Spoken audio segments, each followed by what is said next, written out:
So in this video we'll be going over some challenging problem solving exam questions relating to coordinates. Now if you wanted to have a go at these questions before I go through the answers, there will be a link in the description where you can download them.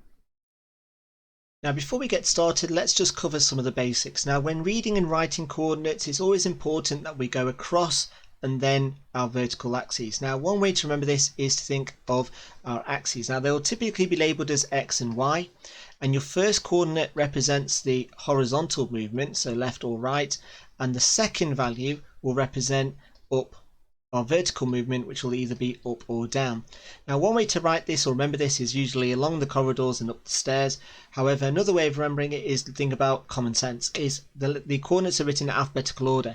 So here our X ordinate goes first, so whatever value is along this axis will be first, and then our Y ordinate is written second. And there we can got our two values. Now another point to remember is that our center of the two axes, where the two axes cross, is what we call the origin, and that origin is at 0, 0. Now sometimes in an exam paper a question won't specify 0, 0, it will just call it the origin, so if it does mention the origin then that simply will be 0, 0. Now another thing to bear in mind is that some general notation of that the points of line AB, where you've just got 2 points, basically is a line that connects A to B, and that could be any two letters. You could have, let's say, a triangle OAB, which basically means they're a triangle which has corners at point A, O, which is the origin, and B. Now what's appearing more in these more complicated problem solving questions involving coordinates are the following. So one thing you need to be good at is being able to plot and read coordinates, which is a really basic skill that I must say. Point 2 is to plot and read horizontal and vertical lines. If you're not too sure about this, there is another video which I will include as a link in the description for you able to look at this. So horizontal lines will involve y equals and whatever number it goes through on the y-axis, and vertical lines will be x equals a number, and that'll be whatever number that it crosses on the x-axis. A common thing that you'll also need to find is finding midpoints between two coordinates. So again, if you do that, I would strongly recommend you join the points that you know with straight lines and then just halve that line and write down the coordinate. You also need to be good at recalling types of triangles, so knowing what a scalene triangle is, what an equilateral triangle is, what an isosceles triangle is. You also need to be able to recall common polygons, so in other words a quadrilateral, so know what a trapezium looks like, what a square, rectangle, a rhombus, a parallelogram, etc., and sort of an arrowhead, and then also recognize that a pentagon, hexagons, all types of like 4+ sides shapes that you need to be aware of and what they're named as. You also need to know how to work out the area of a triangle, so even though you're looking at a grid, it's just recognizing the basics of the area of a triangle, which is base times height divided by 2. And more recently is incorporating uses of ratios in coordinate questions, which again, all of these aspects will be covered in the following exam style questions. Now again, just a little reminder that if you want to have a go at these questions before I go through the answers, that there is a link that you can click on and you can download the worksheet, have a go at the questions, and then watch through the video as I go through the answers. So looking at question 1, it says that 5 points are plotted on a centimetre grid. Now the points are 5 of the vertices of a hexagon. Now each side of the hexagon has the same length, and the question is asking us to work out one possible pair of coordinates of the other vertex. Now in terms of this, it's really important that you read the question carefully. So here we know that the points are 5 of the vertices of a hexagon. Now the word vertices are just like another mathematical word for the corner, and it also says that each side of the hexagon has the same length. Now that would generally imply that it's a regular hexagon. However, they haven't used the word regular, so that means that the only constraints of what we're wanting is a 6-sided shape, and all the lengths of each from one point to another has to be the same, so the angles don't need to be the same. And that's one of the reasons why the question asks you to work out one possible pair of coordinates for the other vertex. Now if you look at this particular question in its entirety, we can see that the point's here. Now if I just draw a dashed line along y equals 5, that the most common answer would be is to look at the distance between each of these values. Now if we look at the horizontal distance, that's got a distance of 5, but if we look at the diagonal distance, which is what we need to do, it's 4 down and 3 across. So let me just do that in another colour just to make it a little bit more obvious of what it is that I'm doing. Just briefly hovering along there. So let's go for a different colour. So let's go for blue. So again, for the diagonal distance, it's 4 down or 4 up, depending on which point you're going, and 3 across. So in terms of my points, if I look at this point here, I need to go 4 across and 4 down and 3 across. So if I go 4 down, I touch the pink line, and then I go 3 across. So this is probably the most common point of what I'm looking for, and that coordinate there is going to be 2, 5. Now in terms of the other coordinate I could pick, which is going in the opposite direction, so I'm going again 4 down. However, rather than going 3 to the left, I'm going to go 3 to the right. And so this would be my other possible vertex. So that point there would be 8, 5. And there are my 2 possible answers. So again, if I just quickly join these points up, and again, just excuse the lack of a ruler when joining these points up to make that hexagon. So this is probably the most common one you'll look at. And hopefully, if not by working out where the points are, you may even get to the point of 2, 5 just by sight. But I can also draw the hexagon by, let's use a completely different, let's go for purple. So I could also draw a 6-sided shape where all the lengths are going to be the same by having that. So that there is also a hexagon where all the sides are the same lengths. However, it wouldn't be classed as a regular hexagon and not something that you're probably more used to because it looks more like an arrow. However, it is still sort of specified and sort of allocated the name of a hexagon. So the 2 possible answers you can write are going to be 2, 5, or you could write 8, 5. But I would say the most common answer is going to be 2, 5. And where the marks will be gained is you get 1 mark for having 2 as the x ordinate and 1 mark for having 5 as the y ordinate. But your point should definitely be along that point of the line y equals 5. Just write that down there. So looking at question 2, it says that ABC is a right angle triangle, and that's probably an important step that we need to highlight. So ABC is a right angle triangle. It says point A is the point -3, -2, B is the point 1, -2, and C is a point on the line of y equals 4.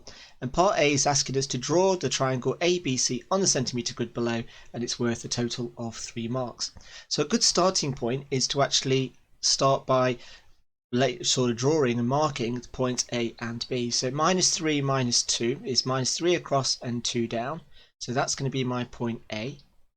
Point B is 1 across and 2 down. So that's going to be here. And C is along the line of y equals 4. Now if you remember about drawing lines, straight line graphs, which is in another video, so y equals a number is always a horizontal line through the y-axis of whatever number it equals.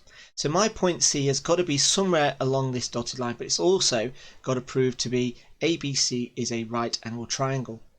Now generally speaking, it could be in 1 or 2 locations for this to be true. So I would say that in terms of the triangle ABC, and it's saying that it's a right angle triangle.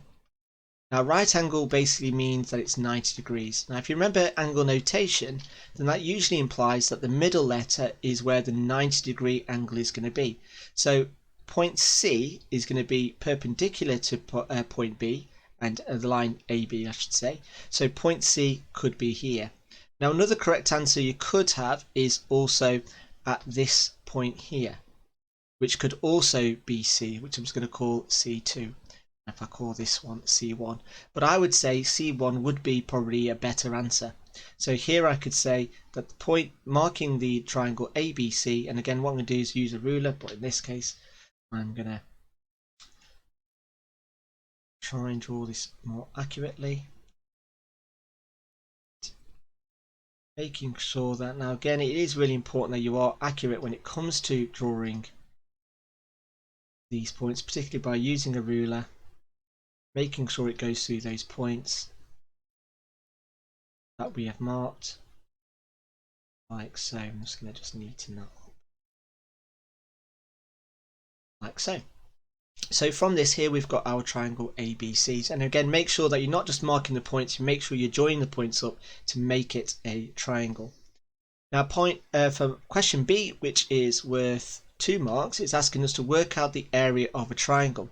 Now to work out the area of a triangle, what we need to do is remember the formula. So the area of a triangle is equal to the base times the height divided by 2. Now the base of this triangle, like, all I can need to do is just count the number of squares. So here I've got 1, 2, 3, 4, and the height is how many squares? 1, 2, 3, 4, 5, 6. So it's 6 squares across. So the area is going to be 6 times 4 divided by 2, which is 6 times 4 is 24. 24 divided by 2 equals 12. Now because it says it's on a centimetre grid, that means that units are therefore going to be centimetre squared. And let me just double check, and nope, I won't get a mark for the units because the unit's already marked, but if they didn't say centimetre squared, then I would get a mark for it. Now if there was no mention of the word centimetre, then what I would do, how I'd write the answer is I'd write this as 12 square units, because we don't actually know what the size of the box is, or it could be anything. So if it didn't mention centimetres, then this would therefore be my correct answer. Now moving on to question 3. Question 3 says that M is the midpoint between the points A and B, and the question is asking us to find the coordinates of M. Now when you have got this particular question, one thing I would strongly recommend that you do is to join these 2 points up. Now there is a formula that you can use to work out the actual midpoint between 2 coordinates, which I will go through, but seeing as this is on the foundation paper, then I would suggest that you do this. Now our midpoint is going to be somewhere along that line. Now I wouldn't recommend you using a ruler to work out what the distance is and halving it, although generally speaking you can kind of do it by sight, and it certainly does help by working out the midpoint by connecting the 2 points in question with a straight line. So let me just emphasize what those 2 points are. So point B is at 3, 1 and A is at 7, 13. Now the midpoint of this is going to be at this point here, which is M. So there's no working out needed, just a bit of common sense. So the only thing I then need to do is write down the coordinate of M. So the midpoint is, and what coordinate is that? So it's going to be across first, which is 5, and then we go up to 7. So the answer to part A is 5, 7. Now another way of working out the midpoint is to use the formula. So midpoint between 2 coordinates is, there is an actual high level formula that we can use. Now to do this, what we could do is do x1 plus x2 divided by 2, and we then do y1 plus y2 divided by 2. Now in terms of what you're probably asking, what's x1, y1 and what's x2, y2, well they're coordinates in question. Now in terms of this, if we look at turning this into a triangle, that our midpoint is going to be our middle value between the 2 x values. So you think to yourself, okay, between 3 and 7, what number's in the middle? Well, that would be 5. And if I look at the y ordinates, which is 1 and 13, and I ask myself what number is in the middle, well that's going to be 7. So therefore the midpoint between those 2 coordinates is therefore going to be 5, 7. Remember that the x ordinate always comes first before the y. It's always always done in alphabetical order. Is a good way of remembering it. Now in terms of question B, so question B says that if AC to CB is in the ratio of 3 to 1, find the coordinates of C. Now to do this, what I'm going to do is I'm just going to quickly rub out all of this so we can see exactly what we're working with, so we're not getting confused between the bits of part A,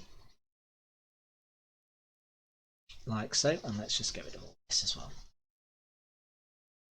Now this question is kind of standalone. It's not using anything from part A, apart from the fact that what I'm still going to do is I'm going to join those 2 points up with a straight line. And so just bear with me. Like so. Now between these 2 points you can see that I could easily, just like I did with the previous question, is I can turn this into a triangle, a right angle triangle. And that's probably one way of trying to get an idea of what this actually is. Now in terms of this, to find out what the coordinate is, I need an x value and I need a y value. Now here in terms of the base, now I've got a formula. If I just write down the ratio, so I've got a to c, c to b is in the ratio of 3 to 1, and that is something there that I need to remember. Now in terms of the base, now looking at how many squares across we've got, the base equals 4 squares. Now if you think about ratios, how do we work out ratios? Well, we add the numbers in the ratio, so let me use a different colour. So I do 3 plus 1, which is 4. I then divide, so just remember that's step 1. Step 2 is I divide the amount, which is 4, by the number of parts, which is 4. And then step 3 is I look at the ratio and I multiply that by the answer. So I'm going to times 3 by 1 and 1 by, I don't know why I've times that by 3. Let me just change that number. That should be a 1. And I multiply that by 1, so in which I get 3 to 1. So basically, these 3 squares, I'm going to split it 3 to 1. So my point there is going to be here. So in terms of my base, that's where it's going to be. Now, in terms of the next point, which is looking at the height, I'm going to do exactly the same. Now, the height of this particular triangle is 12 squares. So what I'm going to do is I'm going to add the numbers in the ratios. Let me use a different colour this time. So I'm going to do 3 plus 1, which is 4. I'm then going to do, I don't know why I'm messing these numbers up, so let's just change that to step 1. So step 1. Step 2 is then I divide the amount, which in this case now is 12. So I'm going to do 12 divided by 4, which is 3. And then step 3 is then I multiply the numbers in the ratio by the answer. So I'm going to times that by 3 and times that by 3, giving me an answer of 9 to 3. Now, in terms of looking at the ratio, that point C is going to be closer to B than it is to C.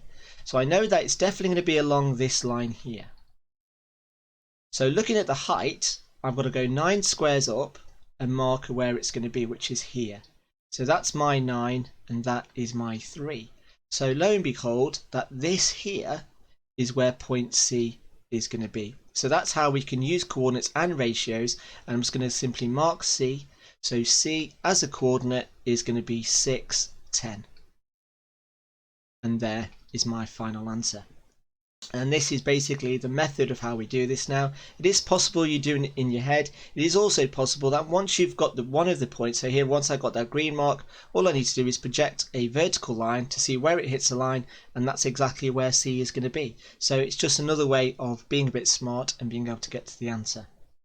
Now looking at question 4, it says that A, B and C are points on the axes as shown.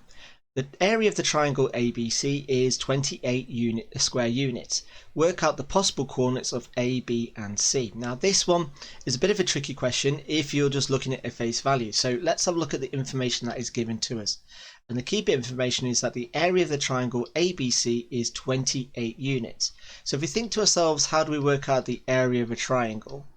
Well, that's base times the height divided by 2. So that means that looking at this, so when I divide by 2, I'm going to get 28. So these two numbers, so this here is my base, and this here is my height. So when I multiply these two numbers and divide it by 2, I should get 28. Well, now looking at 28 times 2, that gives me 56. So what I need to do is I need to find two numbers, because I'm looking at base and the height, that multiply together to give me 56. So in terms of two numbers that multiply together to give me 56, well, there's a couple of options I could go for. 56 times 1, I could go for 28 times 2, I could go for 14 times 4, or I could go for 8 times 7. Now, these are going to be the possible dimensions of my triangle. So here, this could be the base, and this could be the height. Now, one thing I would probably suggest is looking at the dimensions of this, that I would probably scrap the base and the height being 56 and 1 respectively. Now, I could also have the reverse of this, so I could have let me just change that H to a B because I've written B first. So, or what I could have is BH, and I could have 2 and 28, 4 and 14, and 7 and 8. Now, it doesn't really matter which order I go for, or even what combination I go for, as long as one of these two are true. So let's just pick any of these two that we could go for. So let me go for, I would probably go for the most typical option, which will be 8 times 7. So let's imagine that our base is going to be 8 and the height is going to be 7. Now we know that this point here is at the origin, which is at 0. So I need to try and find a positive and a negative number for A and B. That's looking at this. Now let's first of all notice that A and B are both on the y-axis. So that means that the x-ordinate needs to be 0 for A and B. Now I also know that C has got a y-ordinate of 0, so that needs to be 0 there. So what I need to do, and also recognise that A is positive, so the y-ordinate here needs to be positive. This value here, the y-ordinate for B, needs to be negative. And C needs to be positive. So these two numbers need to be, so in terms of the height of the, or should I say the base of this triangle, so this length, let me just get rid of it, this arrow here. So what I need to do is I need to work out that these two values are going to be adding up to 8. Now again, I could pick any numbers from this row or this row, but I'm just going to go for the ones that I've highlighted in the sort of red circle. So what I need to do is I need to find two numbers that add together to equal 8, but one of them has to be a negative number for B. So I'm going to go for, now they look relatively the same, so I'm going to go for -4 and +4. So my y-ordinates for A and B are going to be 4 and 4. I also know that this length here needs to be 7. So that means that if that length there is 7, it starts at 0, then this coordinate for C needs to be 7, 0. So there is our final answer. So basically, in terms of this, and one thing I need to mention is that B needs to be negative, so let's just stick a minus there. So what we need to do is find two values. So there are loads of different answers you could possibly have, and it's definitely worth looking at the mark scheme for this. But basically, what we need to do is that your base of A and B, so these two numbers I'm highlighting here, need to add up to one of these 6 possible numbers. But also bear in mind that one of them needs to be negative, and that's the y-ordinate for B. Now in terms of the x-ordinate for C, well, that needs to be one of the values of the height. And again, depending on what set of coordinates you pick, could go for either of those. And so let me just go for another example. So let's say we're going to go for, and let me just get rid of all of these markings here. So let's just say, for argument's sake, that we're going to change this. Now in terms of the values, that's going to still remain the same, but let's say, for argument's sake, we're going to go for, and let me just get rid of all of these sort of highlighting the bubbles because I know it's going to get a little bit confusing, and let's just get rid of it.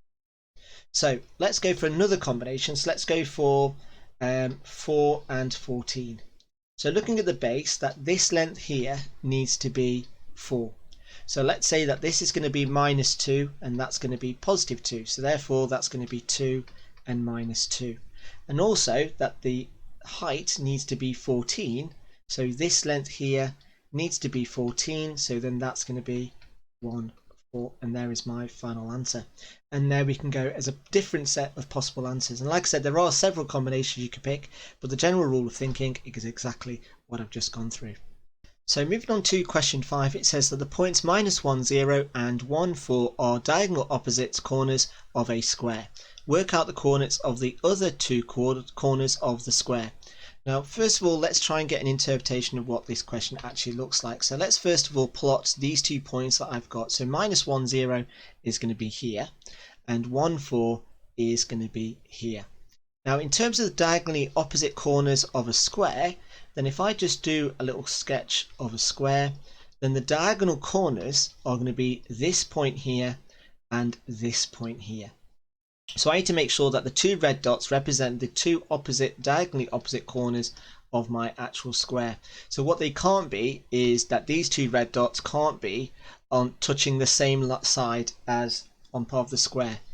So for this, what we need to do is first of all find the midpoint between these 2 points, and the midpoint is going to be just there.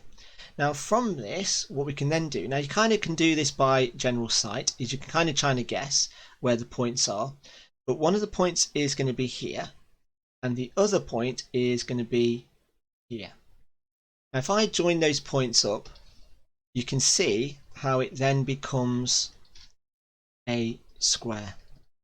And you can see how the red dots represent the opposite corners of that square.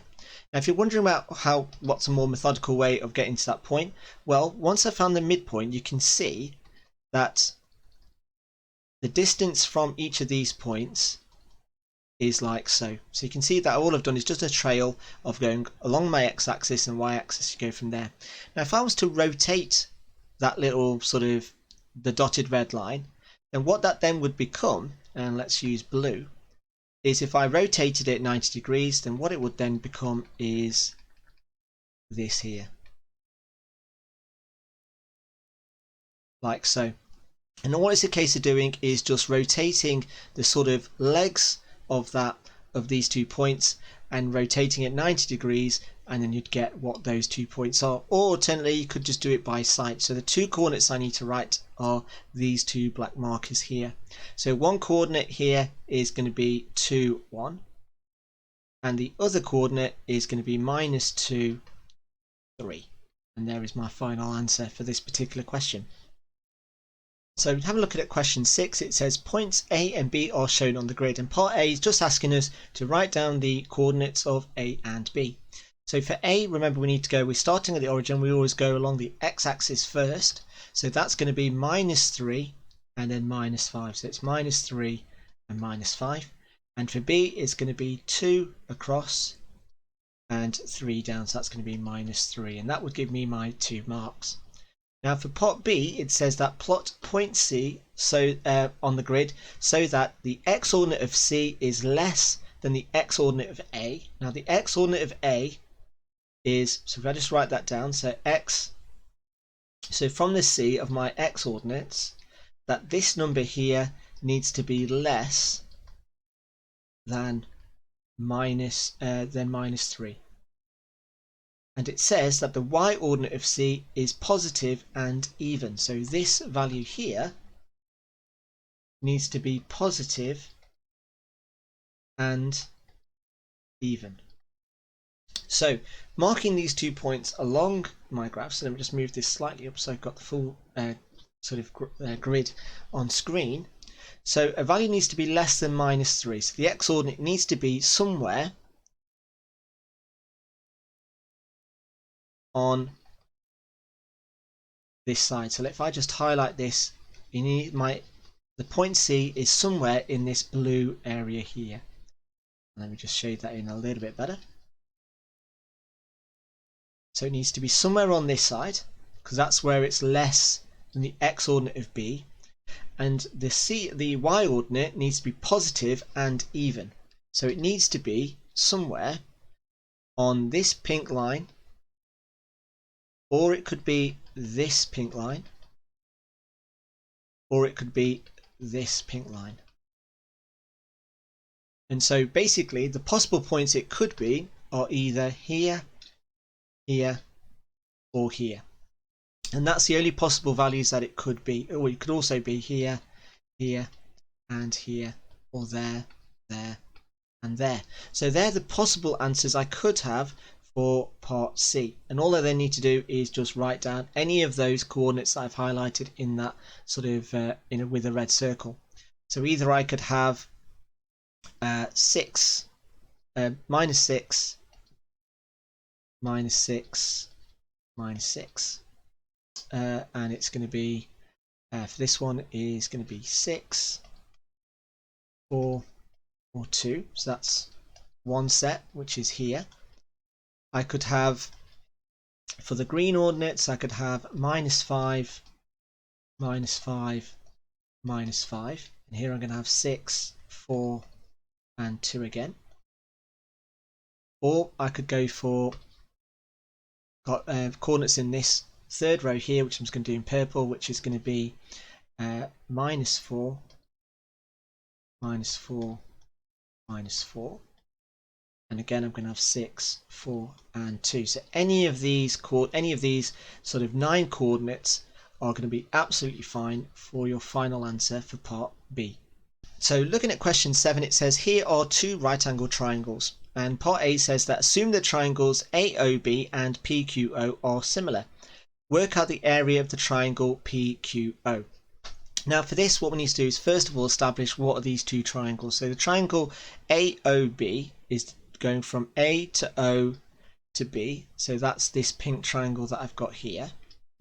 And the triangle PQO is going from P to Q to O. So that's going to be this triangle here. Now, because it's talking about, now let's first of all establish what this word similar actually means. It basically means that the one triangle is an enlargement of the other. So first things first, let's have a look at the dimensions of this particular triangle. So looking at the pink triangle, because it's got coordinates of -3, 0, that this length here is going to be 3, and the height of this triangle is going to be 4. Now the bit of information I know from the green triangle is that the base of this is going to be 6. Now because one is a perfect enlargement of another, looking at the 2 bits of information that I've been given, which is 3 and 6, it means that the scale factor is 2. So this green triangle is twice the size of the pink triangle. Now, one of the biggest errors that people do is they say, right, okay, well, the area of this pink triangle is going to be 4 times 3 divided by 2, which is 12, over 2, which is 6. So think, oh, because the triangle is twice as big, then that means that the area of the green triangle is going to be 12. But actually, that's incorrect. Now, we know that the lengths of these are twice as big, not the area is going to be twice as big. So if the height of the pink triangle is 4, then that means that the height of this green triangle is therefore going to be 8.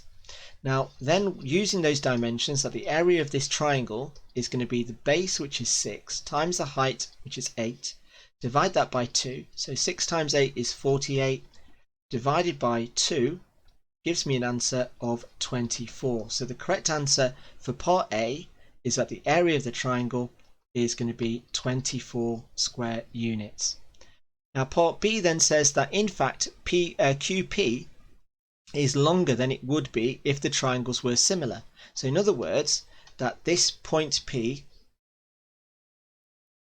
is going to be somewhere along here.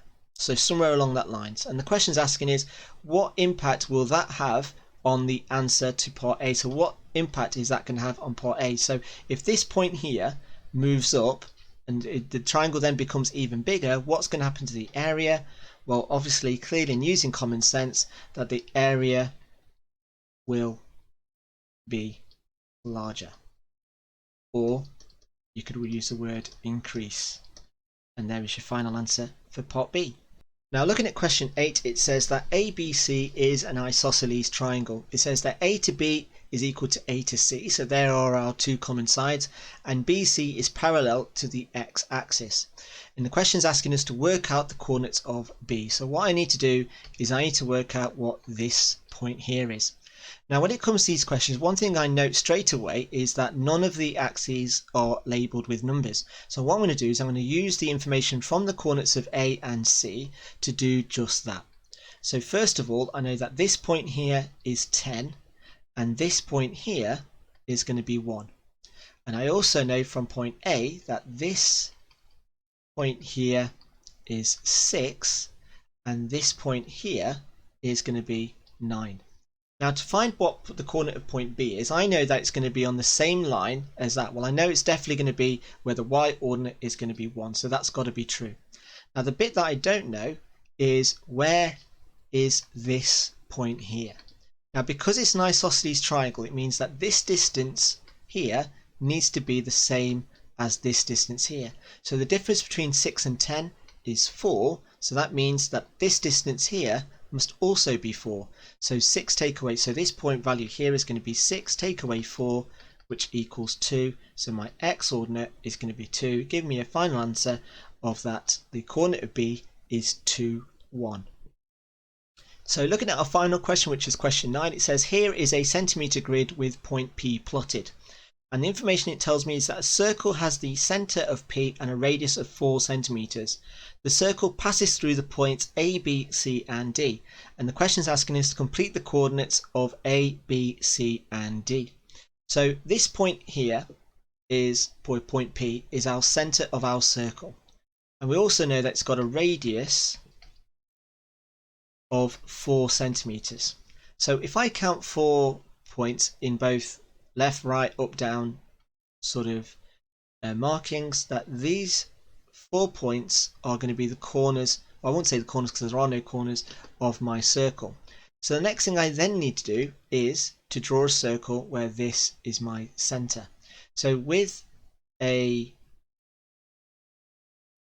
point, and what I'm going to do is, now typically here what you do is you would use a compass to do exactly what I'm doing here, and hopefully yours will be a lot accurate. So what you'll do is you put your compass point at point P, you would mark where the distance is going to be 4 centimetres, and you would then draw a circle, so you should end up with something that looks like this. Now looking at the information that we've been given, which is here, I know that what I need to do is I need to plot these ordinates. Now I know that A has got a y ordinate of 2. So A is somewhere along that dotted blue line, which I'm just going to write y equals 2. So what point of the circle does that circle touch the blue dotted line? Well, it's at this point here, and that coordinate is 4, 2. So A is 4, 2. Now looking at B, which I'll use a different colour, so let's go for green. I know that B has got an x ordinate of 8. So x has got an x ordinate of 8, which is here. So what coordinate touches that green line and the circle? Well, that's going to be this point here. So that's going to be 8, 6. So 6 is the number I need to fill in there. Now the next ordinate for C has got a y ordinate of 10. So again using, let's go for a different colour. Let's go for purple. So that's going to be somewhere along this point here. So what point does the circle touch that purple line? Well, that's going to be here. So let me just label that as C. And one thing I didn't do was label this point here as B. So the coordinate for C is going to be 4. Well, let's do that in purple. 4, 10. And finally for D, that's got an x ordinate of 0. So that's going to be along this line here, because that line there represents x equals 0. And it's this point here, which is my point D. So this point here is going to be at 0, 6, and there is my final answer. So in theory, I didn't really need to draw a circle in hindsight, but again, obviously by using a compass to draw a circle, it kind of makes it a little bit obvious as what those points need to be. Then the next thing I then need to do is use the information that's given to me in terms of the y ordinate that's given for A and C, and the x ordinate given for B and D, to find out what the respective ordinate is going to be in there, the numbers that I then need to fill in. In which now for 4 marks, I'll just get 1 mark for every single one that I plot correctly on my graph, to then write down the respective ordinate.